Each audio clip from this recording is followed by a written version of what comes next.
beautiful people. It is your girl, Olenike Osi here, bringing you another Selfish Babe, Selfish Talk podcast. And I'm so excited to bring on our first male guest. Okay. This is our first ever male guest, ladies. And I know that you guys have some questions. And I have you. Like, I got you. I have some questions for our male guest. His name is Charles Clark. Say hi. What's up, guys? Thank you so much for joining the Selfish Babe, Selfish Talk podcast. I'm so excited to have you on. Would you be able to tell some of our selfish babes that are listening a little bit about yourself and what you do?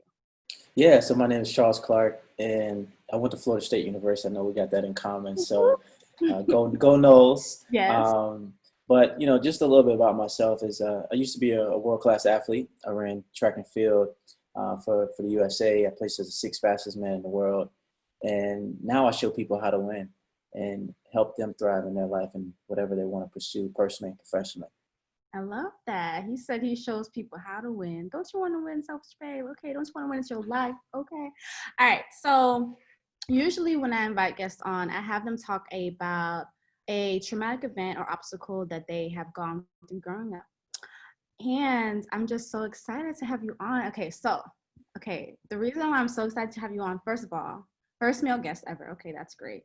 But being able to see a male get vulnerable and talk about the things that they have gone through in their life that may have affected them. Because at least I know growing up, in terms of the males that I interacted with, a lot of them were not so much vulnerable unless it was like my partner at the time.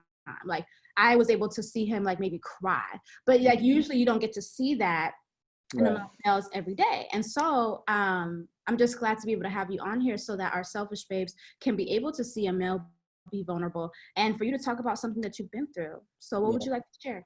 Yeah, thanks for having me on too.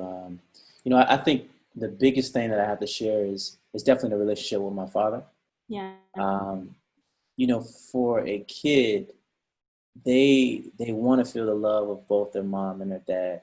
Yeah. And I think for so many people, it's that they become numb to it, where they act like it doesn't matter. I don't care, forget about him. I don't need her or him. Yeah. And I think so many people, they get to that place and they block off access in their life and other capacities that exceed that parent. And, when I think about like the relationship with my father, and I think about the times where he said, all right, I'm going to be there. You can count on me. Looking in the bleachers, nobody was there. And to the point of me getting okay and familiar with, it's always going to be that way. Let me just get used to it. Yeah. And, thinking about younger Charles and how he wanted the fishing trips, how he wanted, what he's seen in public as, the matching outfits and doing daddy and son things, I got numb to it. Yeah. And where I just started to live my own life. And I will never forget that time. I was at USA's and I didn't qualify for the team. Mm-hmm. And when I got back home, when I was in Tallahassee, Florida, mm-hmm. And I was in my room, I was like, why does this loss feel so different? It wasn't a loss of competitive loss, but it felt like in order for me to get access to more in life, I had to address something else that I was losing. Yeah. And it was that relationship. Mm. And so I called my dad and I told him, hey, I want to talk to you. Yeah. And, we never had a real man-to-man conversation. This is Charles Clark 2021. Yeah. Actually 20. And so my mindset is different. And I called him and I was like, I want to talk to you. I need to let you know this. And the first thing I said to him was, I forgive you. Oh, wow. I forgive you for not being there for me when I needed you. I forgive you for not being a father. I forgive you for not loving me when I needed you to love me. Yeah. And he said to me, son, I'm sorry. I didn't know. And it's like, how do you not know? And you move past all of that. But I want to tell the audience this, not to throw shame on my father, but to show people like, this is your story. you don't have to feel shame or try to hide your truth to protect somebody else. Yeah. Um, and so when I told that truth to him, it was liberating, Yeah. to the degree that the next year I went on to be a national champion in track.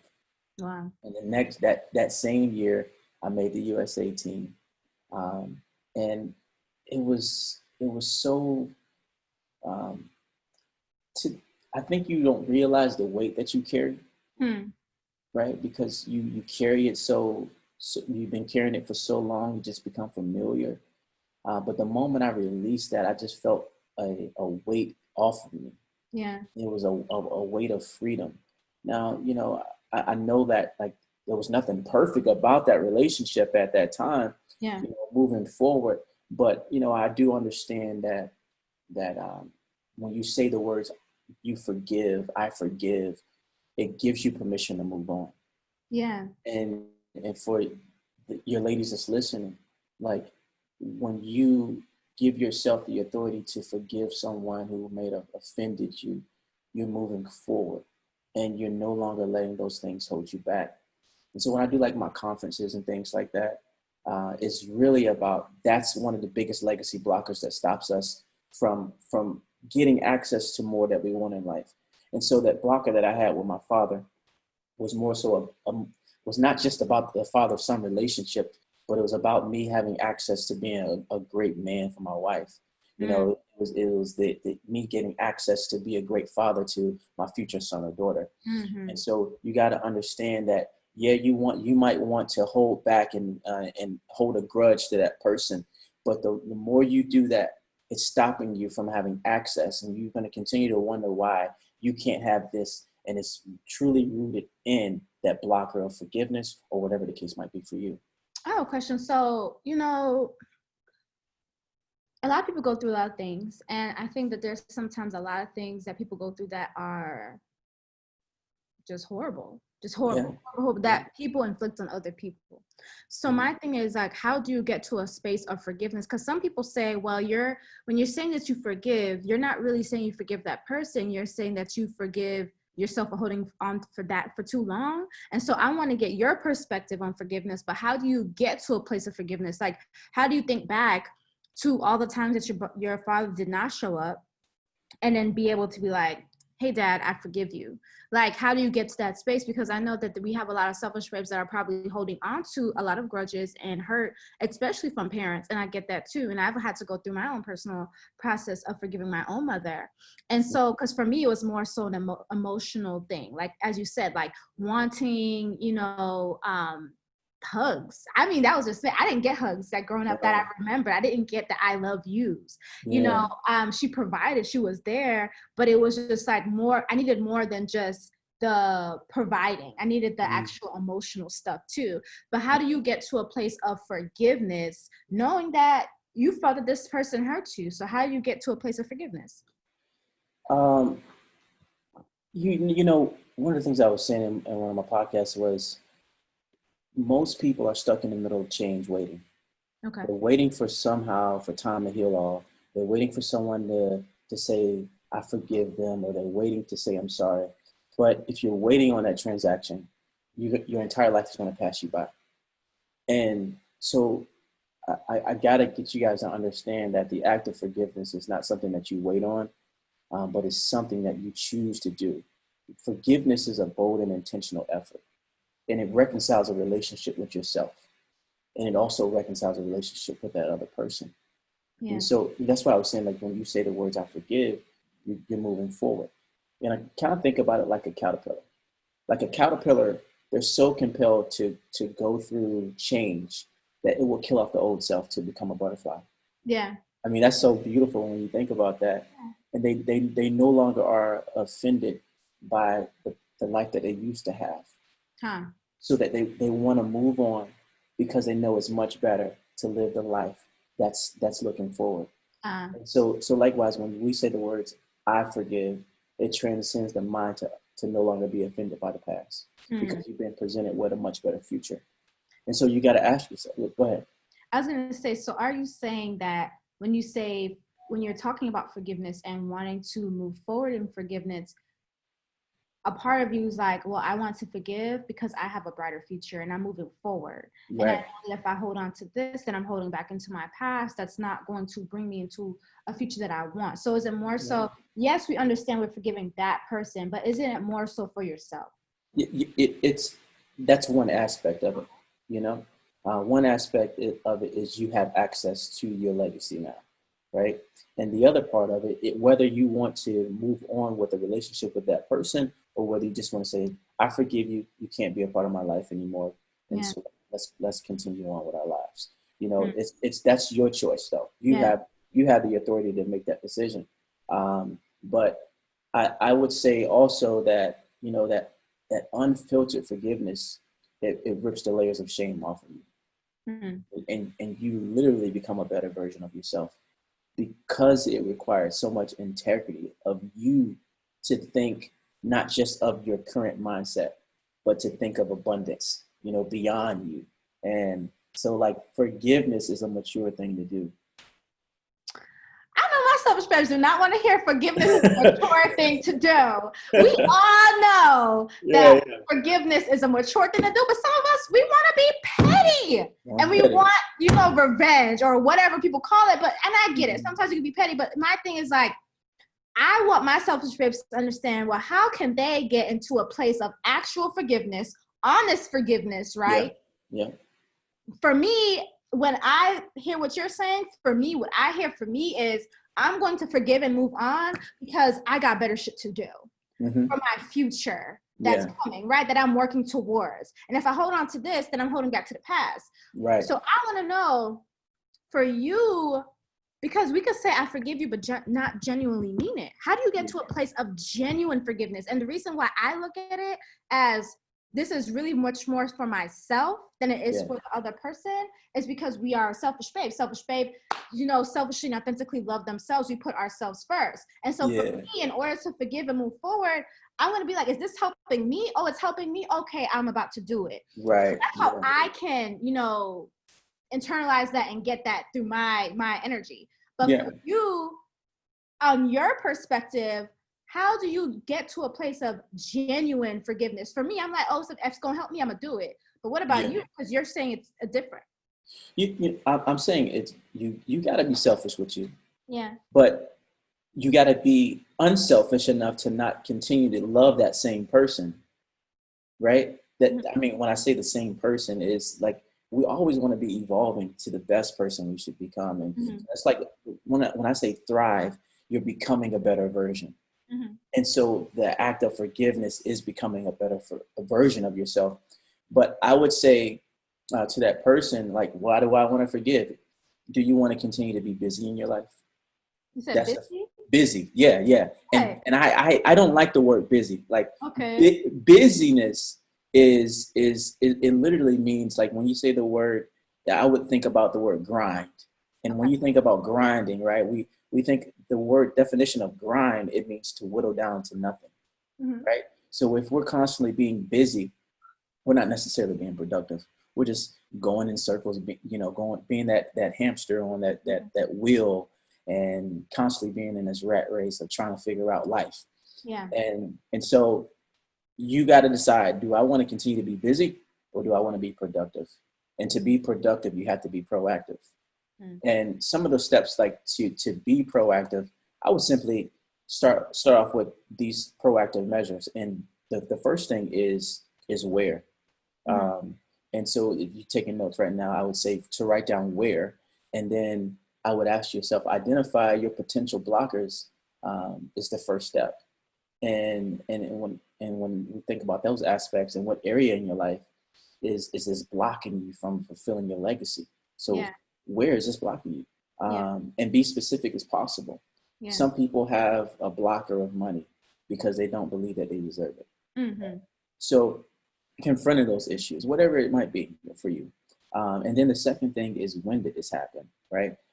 Knowing the time and place that this blocker occurred will allow you to specifically address the root cause of it. The next thing is the how. So this is the three. The how, finding the core emotion attached to this blocker. So when I think about like the relationship with my father, and this is my specific blocker, Yeah. the core of it was I didn't feel like a man. Mm-hmm. I didn't feel like if I didn't have a relationship with my father, I'd never be a man. Ah. Right.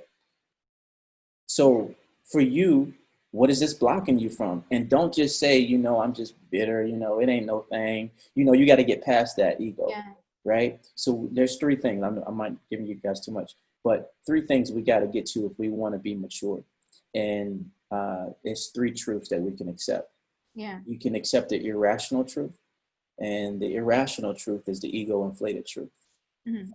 That you can accept the reasonable truth. The reasonable truth is the one that makes sense for you to believe, but it Okay. doesn't bring you any prosperity. But then Yeah. you have this developmental truth. This is the truth that sets you free. So you got to decide which truth you want to lean on. If you never lean into the developmental truth and you're always in the irrational or the reasonable, you will never be that butterfly. Yeah. So deciding when to make that decision of your truth you want to accept, because you can be selfish in either way.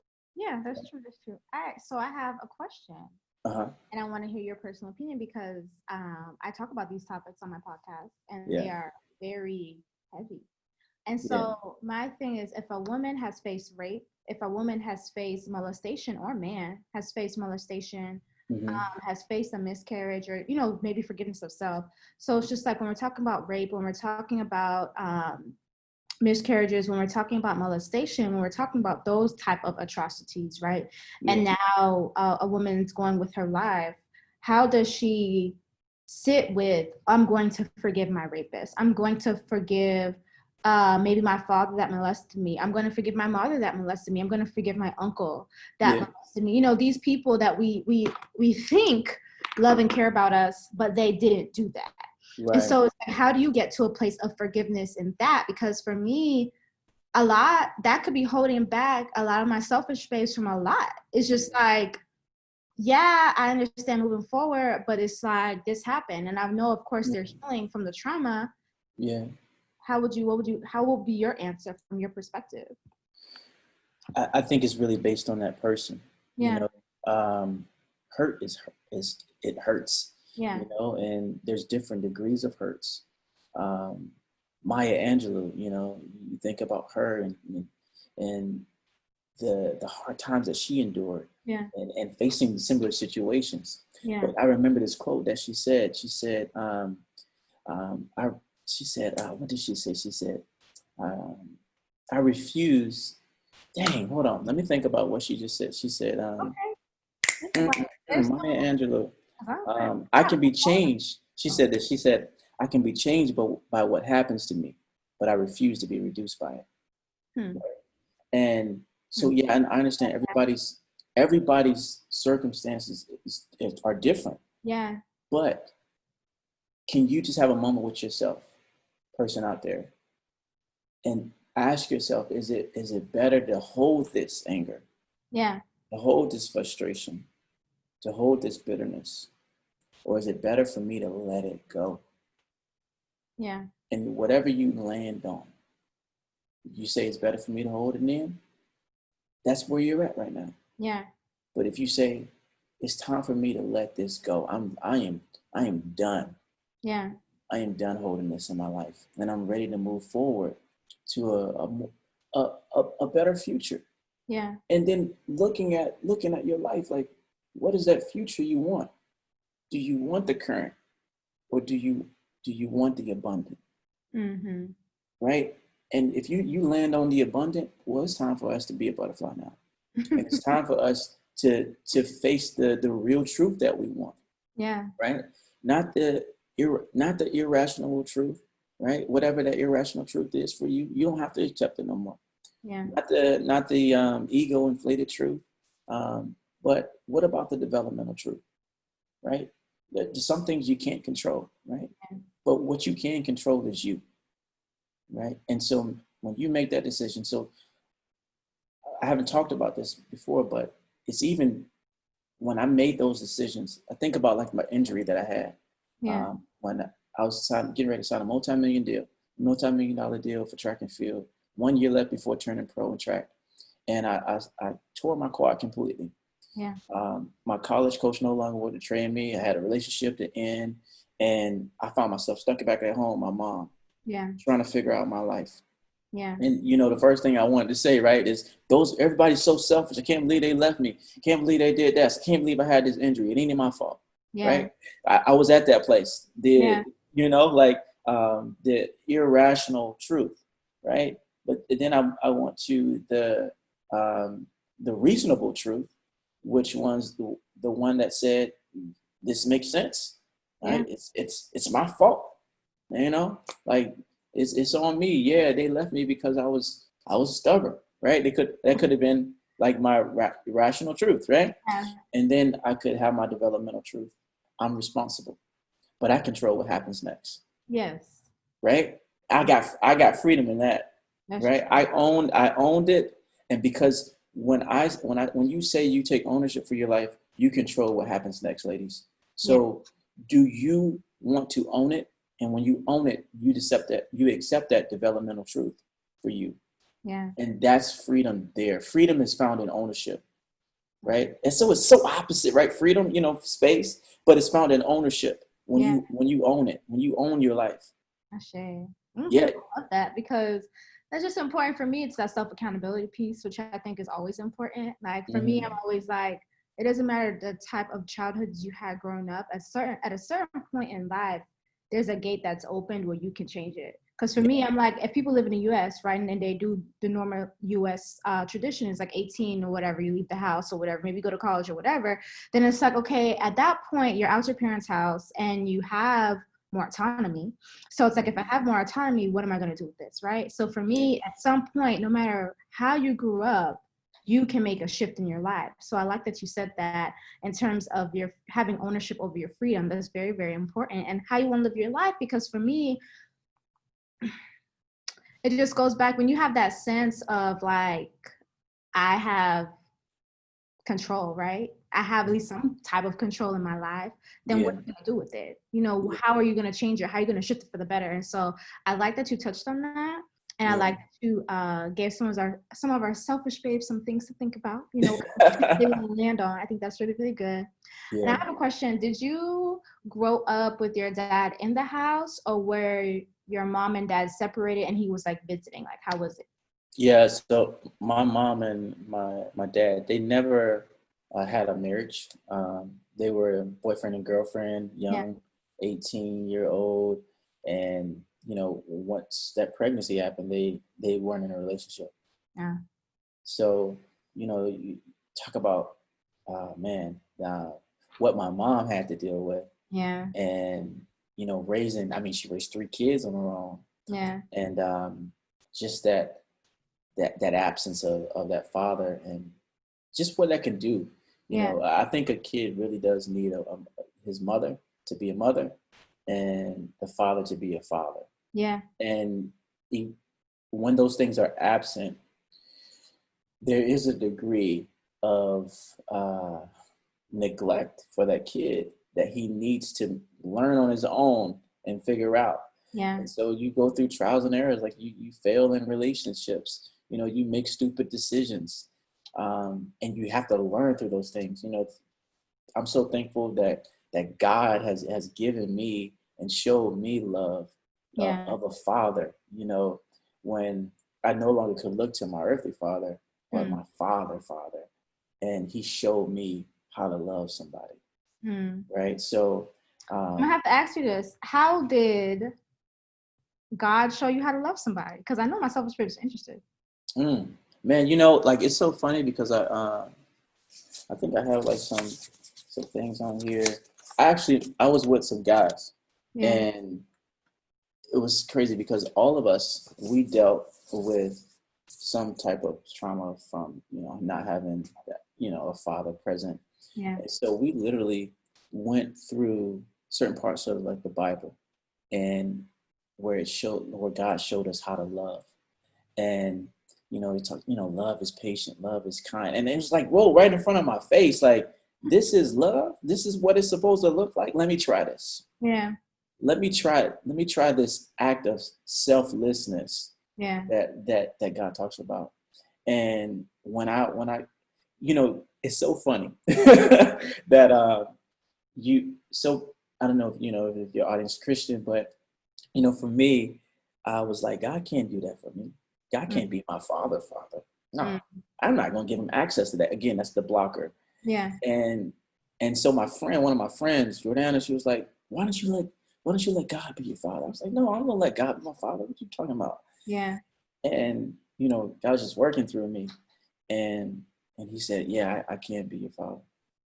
And I'll never forget, I was crying in my bedroom, tears rolling down my face, snot rolling down my nose. Yeah. And that's when I even though I forgave my father a long time ago, I had another conversation with him. Yeah. And I had to ask him, I said, why weren't you there? Because I still didn't want God to be that father for me. Right. I said, why weren't you there? And, he told me his truth. Yeah. And I think me just knowing the truth allowed me to let everything go at that time. Mm. And then I could allow God to like really nurture me and make me the man I am today. After he gave you the truth, that's when you started crying?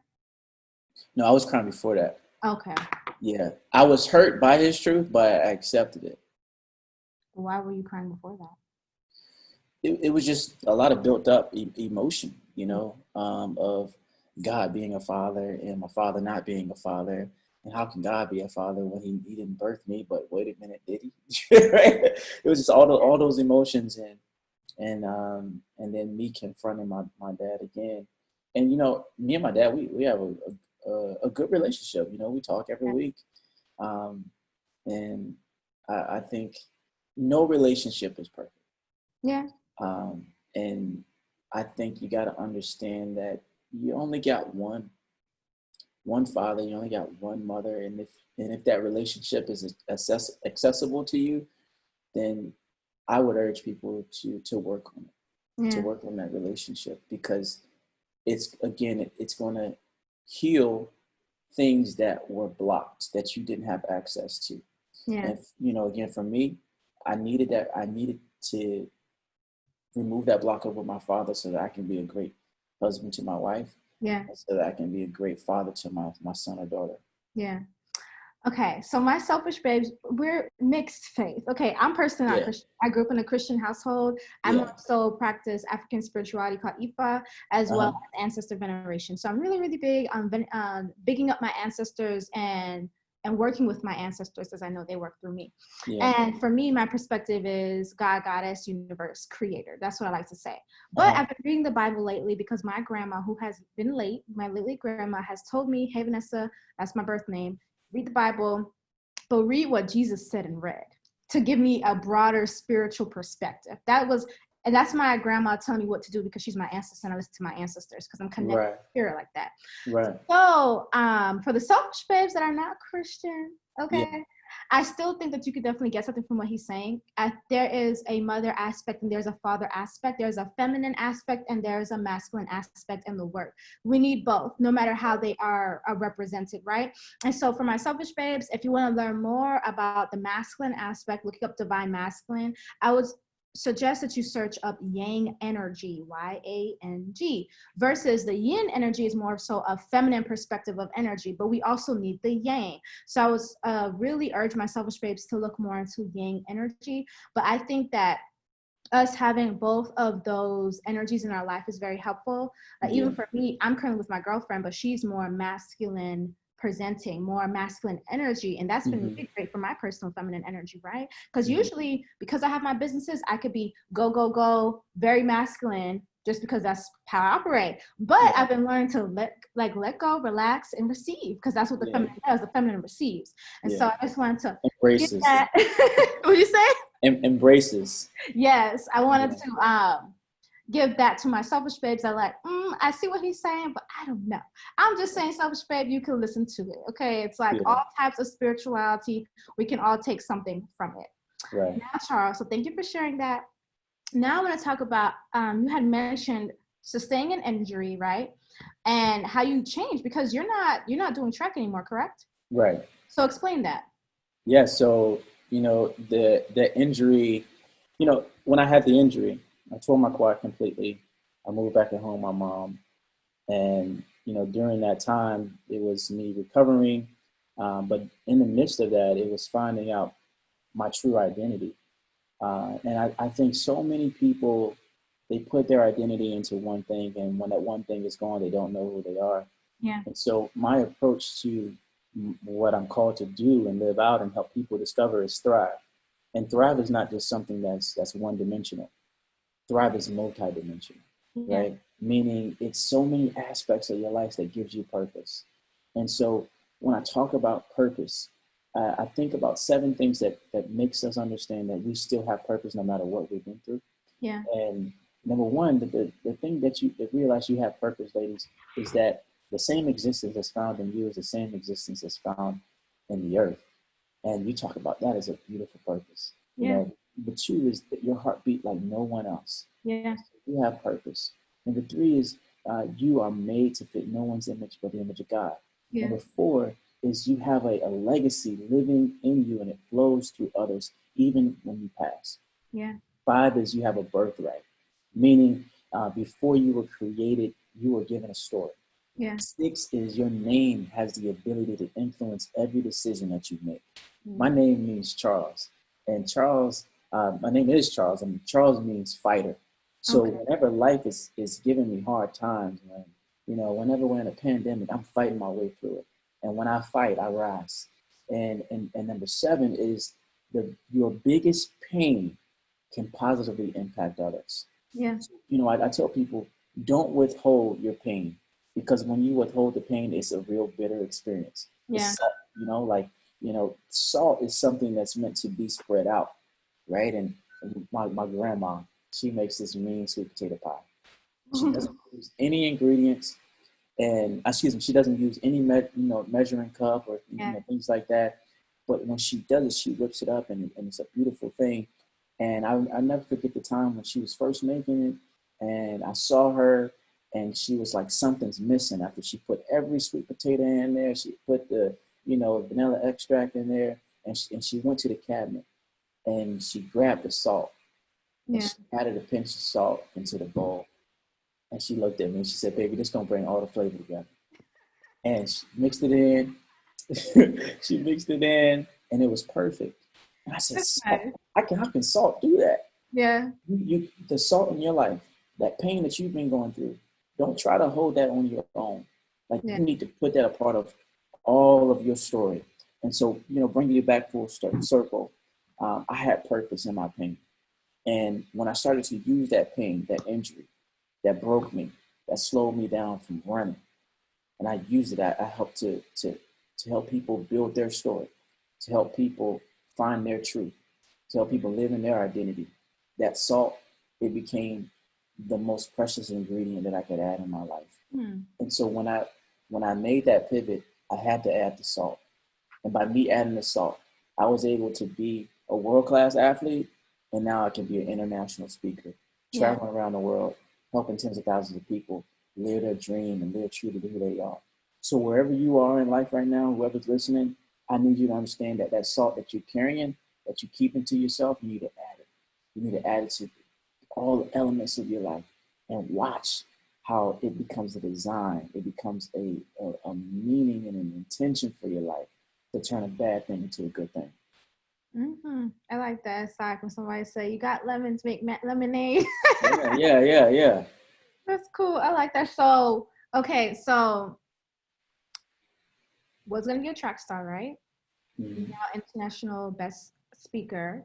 So my thing is, how do you change? Like, how do you pivot? Because even during this current circumstances, this is in March Right. 2020. We got Corona going on.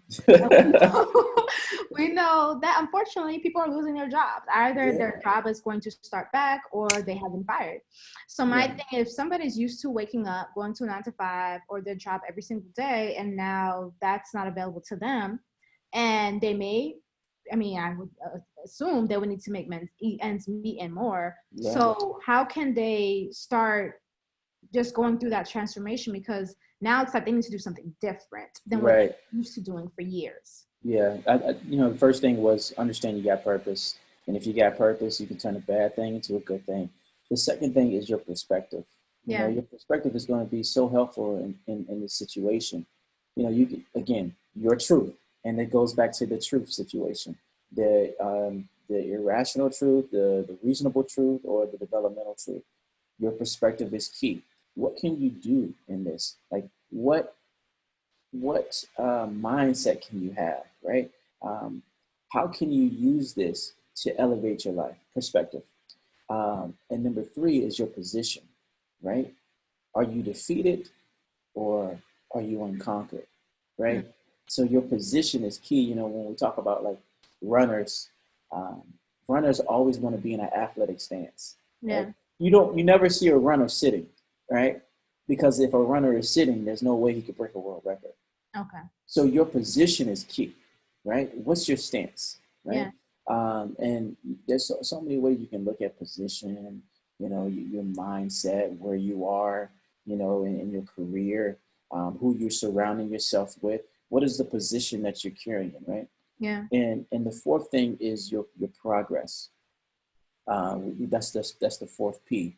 So when you talk about progress, you have to be you have to set goals and you have to be consistent. And the easiest way to be consistent with your goals is to do something on a daily basis. And I Okay. would say start off with maybe three things that you can do every single day and keep those things consistent, because what you can measure, you can improve, right? So, and if you feel like that might be a little too hard, maybe you can think about, well, how can I be consistent? And how you can be consistent is doing something that you truly love doing, Mm. right, on a daily basis. So you're more likely to be consistent in something that you love because it's something that you connected to, right? And so when you making that progress, when you're positioning yourself, and when you have a perspective and you understand you have purpose, well, that's the pivot. You can I'm pivot. gonna say, somebody's gonna be like, well, I don't know what I love. If somebody's like, I don't know what I love, wouldn't you tell them to try new things out? You got to try. You know, that's one of the aspects of like a life assignment, right? Yeah. Life assignment, and the only way to figure out your life assignment. Now, first of all, your life assignment is something that you're called to do that's so original to you. You're the only one who's called to do it in your capacity. Um, and so, the only way to figure out what is that thing for me is to try. You Yeah. know, it's like putting seeds in soil. Sometimes a seed does not produce because it's in a bad position, Yeah. right? And so, well, we got to have a different perspective now. And maybe we have to look outside of what we're currently in, right? And you got to understand, if I can do that there, then I got purpose. I can do it somewhere else. You see what works? And I'm, forming here. And Yeah. so then you can now test it out again. You can test somewhere else out. And then there you're meeting progression, Yeah. right? So you're testing the water. And when you test in the water, you're figuring out where you can survive and where you can thrive. Okay. Right? I like that. And you do have the Thrive Planner, do you not? Yeah, yeah. Can you So tell us about that? yeah, so the Thrive Planner is a 90-day planner designed with one big goal towards the finish line. And so if these words really resonate with you, if you're someone who wants to forgive, you're someone who wants to move forward, you're someone who wants to no longer live in fear or in blocks, and not having access to your legacy, and you want to stay organized, this is going to be a great planner for you. It's a 90-day planner designed for one big goal and to help you move towards the finish line with it. Um, so if that's something that you guys want, I would love to give you guys that. Head to the thriveplanner.com to get your 90-day planner to help you stay on track. Lovely. I'll definitely make sure to put that link in the description below, Selfish Babes. Now, okay. So you are married, correct? Yeah, yeah, yeah. And how long have you been married for? Yeah, I've been married since February 15th, so it's about Okay, three okay, couple of weeks. newlywed. Okay. So my question for the selfish babes that I know, because I get a lot of love questions, and to Everybody the wants love. point where it annoys me, because sometimes selfish babes y'all be focused on the wrong thing. Because Mm, sometimes it's not about a lover. Sometimes it's about what can I do for myself right now. But I understand right. everybody wants to love and companionship, and that is okay. Yeah. But my question, because I think it's obvious, but it wasn't obvious to me when I was growing up and through my beginnings of dating relationships, but now it's obvious because I understand my worth and my value, and I love Hmm. myself so much. So my thing is, when we're in the space of, you know, maybe you meet somebody and you like this dude and he seemed like he likes you too. For you, from a male perspective, what are guys doing when they are showing that they are actually into you?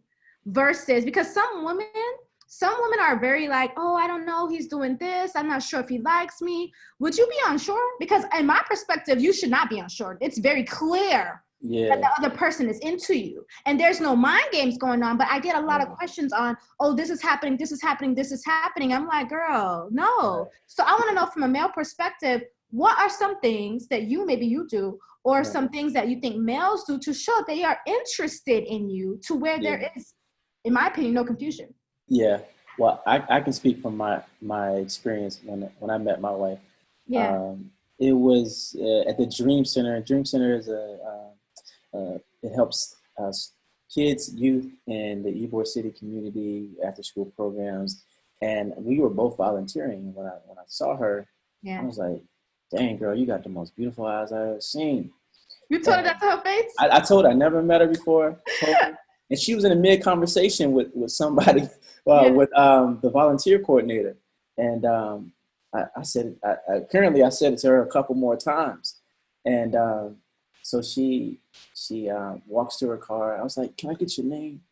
Your first name, your last name." I still for her first, not last name.